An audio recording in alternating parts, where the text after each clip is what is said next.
என் பெயர் ராக்கி. எனக்கு ஹலோ. 34 வயது ஆகிறது. நான் ஒரு தனியார் நிறுவனத்தில் பணிபுரிகிறேன். நல்ல ஹலோ. சம்பளம். எனக்கு கல்யாணமாகி ஹலோ 10 வருஷம் முடிந்துவிட்டது. ஹலோ. ஆனால் இன்னும் எங்களுக்கு குழந்தை ஹலோ பிறக்கவில்லை. என் மனைவி பெயர் சந்தியா. ஹலோ. 32 வயதாகிறது. கேக்குதுங்களா? பார்க்க குண்டாக, கேக்குதுங்க. மாநிறமாக இருப்பாள். என் முதலாளி பெயர் கார்த்திக். ஹலோ என் வயசுதான் அவருக்கும். ஹலோ. அவர் பார்க்க கருப்பாயிருப்பார். அவரும் நானும் யாருன்னு நல்ல தெரியலையா? குடும்ப நண்பர்கள். அவர் வீட்டு பிறந்தநாள் தெரியலைங்க. கொண்டாட்டத்துக்கு நானும் என் மனைவியும் போக, அங்கே வைத்து என் மனைவியை பார்த்துவிட்டு, அவள் என் கேக்குதுங்களா? மனைவி என்று அறிந்து கொண்டார். புரியல. எப்படி ஒரு அழகான பொண்ணு நம்மகிட்ட வேலை பார்க்கிற ஒரு வேலைக்காரனுக்கு இல்லங்க. கிடைச்சிருக்கே. தெரியாது. விடக்கூடாது. நம்ம இந்த அழகை ஆராதனை பண்ணியே ஆகணும் என்று முடிவு செய்தாரு. அடுத்த நாள் என் முதலாளி என் வீட்டுக்கு வந்தாரு. கையில் ஒரு பத்திரம் இருந்தது. நான் உள்ளே வாங்க ஞாபகம் என்று இல்ல. கூப்பிட்டேன். வந்து உட்கார்ந்தவர் நேரடியாக விஷயத்துக்கு வந்தாரு. அது வந்து, நான் உன்கிட்ட ஒரு முக்கியமான விஷயம் பேச வேண்டும். உன் மனைவியை கூப்பிடு என்று சொன்னாரு. நான் கூப்பிட்டேன். என் ஈசிஆர் பங்களாவை உன் பேர்ல எழுதி வைக்கப் போகிறேன் என்று சொன்னாரு. எனக்கு மிக சந்தோஷமாக இருந்தது. ஞாபகம் இல்ல. என்ன சார் திடீர்னு எனக்கு ஏதும் ப்ரமோஷன் கொடுத்துட்டீங்களா என்றேன். சிரித்துக்கொண்டே அவர் என்னிடம் ஒரு டீல் சொன்னார். உனக்கு கல்யாணமாகி இவ்வளவு வருஷமாகியும் குழந்தை இல்ல. நான் உனக்கு குழந்தை கொடுக்கலாம்னு இருக்கேன் புரியல. என்று என் மனைவியிடம் சொன்னார். ஆ. எனக்கு மிகவும் கோபம் வந்துவிட்டது. நான் அவர் சட்டையை பிடித்து அடிக்க சென்றேன். இந்த இல்ல, டீல் இன்னொரு ஓகேனா நம்பரா இருந்தது. நீ என்னோட கம்பெனில வேலை செய்வ, இல்லனா உன்னை என் கம்பெனில இருந்து தூக்கிடுவேன் என்றார். உன் கம்பெனி இல்லனா எனக்கு வேற கம்பெனில வேலை கிடைக்கும். என் சர்டிபிகேட் எல்லாத்தையும் குடுடா என்றேன் கோபமாக. உனக்கு இன்னைக்கு ஒரு நாள் அவகாசம் கொடுக்கிறேன். நல்லா யோசிச்சு முடிவு பண்ணு என்று சொல்லி அவர் வீட்டுக்கு புறப்பட்டார். அவர் போனதும் என் மனைவி கிட்ட பேசி சம்மதிக்க வைக்க முயற்சித்தேன். அவள் முடியாது அப்படின்னு சொன்னாள். நான் அவள் காலில் விழுந்து கெஞ்சினேன். ப்ளீஸ் சந்தியா, நீ இத பண்ணலன்னா நம்ம 2 பேரும் பிச்சை தான் எடுக்கணும். இல்லன்னா ஏதாவது கம்மி சம்பள வேலைக்கு தான் போகணும். இப்ப நமக்கு வீட்டு வாடகையும் லோன் காசும் நிறைய கொடுக்க வேண்டி வரும். அவர் சொல்றத கேட்டா நமக்கு புள்ள கிடைக்கவும் வாய்ப்பு இருக்கு. அப்படியே நல்ல வீடும் கிடைச்சிடும். வேலையிலும் ஏதாவது ப்ரமோஷன் கிடைக்கும். கொஞ்சம் யோசிச்சு பாருமா என்றேன். இப்பதான் நீண்ட தூங்கி போராட்டத்துக்கு எழுந்திருச்சு. பின்பு, கலக்க சரிங்க, போகுதுன்னா. உங்களுக்காக நான் இத பண்றேன். யோசிச்சுப்பேன். பின்னால எதுவும் பிரச்சனை வராம பாத்துக்கோங்க என்றாள்.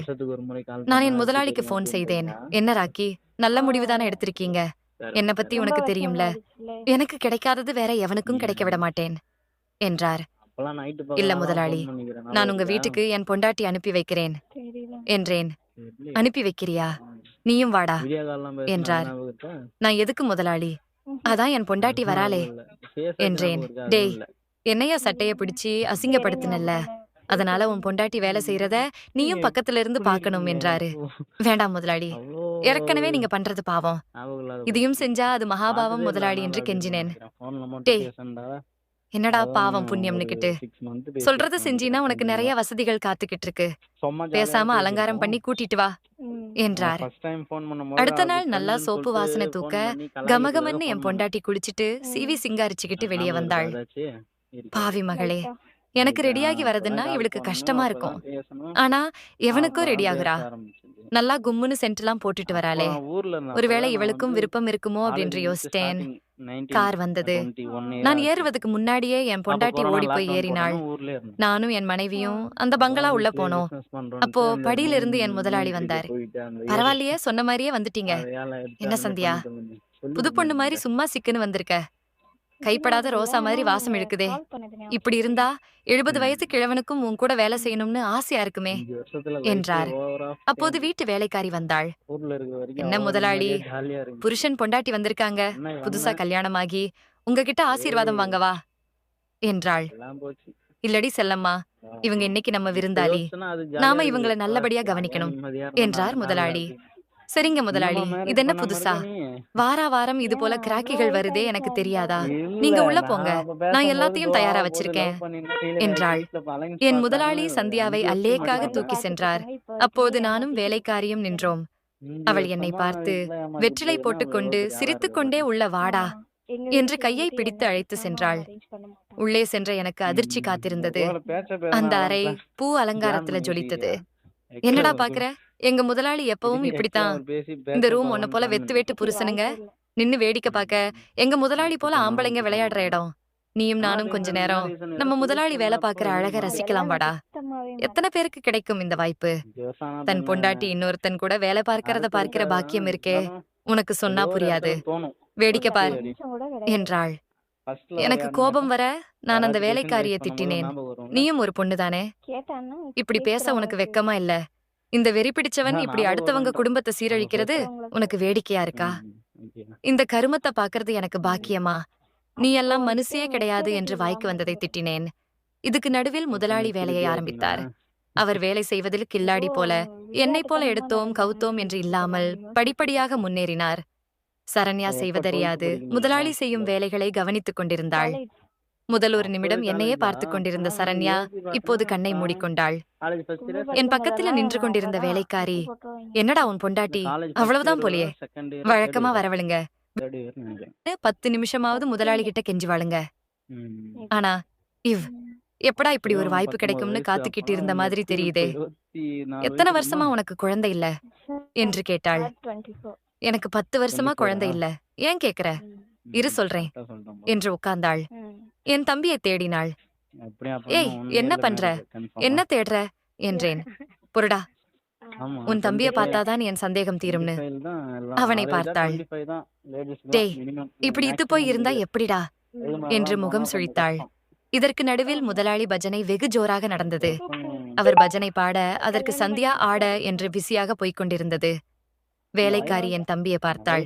டேய், இப்பதாண்டா தெரியுது உன் பொண்டாட்டி என் முதலாளி கிட்ட எப்படி சீக்கிரம் சேர்ந்துக்கிட்டான்னு. நீ எல்லாம் ஆம்பளன்னு கல்யாணம் வேற பண்ணிக்கிட்டு இப்படி அவ வாழ்க்கைய 10 வருஷமா வேஸ்ட் பண்ணிட்டியேடா. ஒரு பொண்ணோட கஷ்டம் இன்னொரு பொண்ணுக்கு தாண்டா தெரியும். நீ கம்முன்னு வேடிக்கை பார் என்றாள். முதலாளி அவர் இஷ்டத்துக்கு பஜனை பாடினார். சந்தியாவும் வேண்டாம் என்று சொல்லாமல் முதலாளி பாடும் பஜனை அனைத்துமே வித்தியாசமான உணர்வை கொடுத்ததால் தன்னை மறந்து அவர் பாடுவதை ரசித்தாள். முதலாளி, அப்படியே போங்க, உங்களை போல ஒருத்தரை பார்க்கலன்னா இப்படி ஒரு பஜனை இருக்குன்னு தெரியாமலே என் காலம் ஓடி இருக்கும். இன்னும் நீங்க பல்லவியை தான் ஆரம்பிச்சிருக்கீங்க. அதுக்கே நான் உங்க அடிமையாகிட்டேன். மேடை மேல உட்கார்ந்து நீங்க பஜனை பாட ஆரம்பிச்சீங்கன்னா ஆயுசுக்கும் உங்களுக்கு நாய் போல நன்றியோடு இருப்பேன் முதலாளி என்றாள். அவள் சொன்ன மாதிரியே இடையில் என் முதலாளி பஜனை பாடத் துவங்கினார்.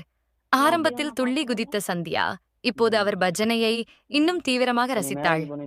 இதையெல்லாம் பார்த்து கொண்டிருந்த என் தம்பிக்கும் பஜனை பாட வேண்டும் என்று தோன்ற பக்கத்தில் இருந்த வேலைக்காரியிடம் கெஞ்சினேன். அவளும் பார்க்க பாவமாக இருக்கு. எனக்கும் என் முதலாளி பஜனையை பார்க்க பார்க்க எனக்கும் இசைமழையில் நனைய ஆசையாதான் இருக்கு. சரி வா என்று அவளும் பஜனை ஆரம்பித்தாள். என் தம்பியும் புது இடம் என்பதால் ஆழம் போட்டான். என்னடா, உன் தம்பி புது ஆளை பார்த்ததும் குஷியாகிட்டான் போல, துள்ளி குதிச்சு விளையாடுறான். நல்ல வேலை நீ கிடைச்ச. இல்லன்னா முதலாளி அவர் வேலையை முடிச்சிட்டு அப்புறமா தான் என்ன கவனிப்பாரு. இன்னைக்கு என் முதலாளி வேலை செய்யற அழக பார்த்துக்கிட்டே நானும் வேலை செய்யறேன்னு எனக்கு நன்றியும் சொல்லி மேற்படி வேலைகளை பார்த்தாள். சந்தியாவும் என் முதலாளியும் வேலை முடிச்சார்கள். ஆனால் வேலைக்காரி நிறுத்தாமல் வேலை செய்தாள். இதை பார்த்த என் மனைவி, டேய் புருஷா, அவ உனக்கு, முதலாளி எனக்கு என்று சிரித்துக்கொண்டே அவருடன் வெளியே சென்றாள். என் முதலாளியும் சொன்னதுக்கும் மேல என் பேரில் சொத்துக்களை எழுதி கொடுத்தார், ப்ரமோஷனும் கொடுத்தார். ஆனால் ஒரே ஒரு குறை, என் சந்தியா என் கூட இல்ல. இப்போது அவளுக்கு 3 குழந்தைகள். அவளும் நலமுடன் இருக்கிறாள். நானும் இருக்கிறேன் பணத்துடன். நலமுடன் இல்லை. கதை இனிதே முடிந்தது. நன்றி. நான் பண்ணுவேன், ஒரு மாசம் கழிச்சு பண்றேன். பண்ணுவேன், ரீசெண்டா பேச்சு பண்ணாலும் எப்படி என்ன பண்றேன்னு பாப்பேன். சரிங்க. சரி.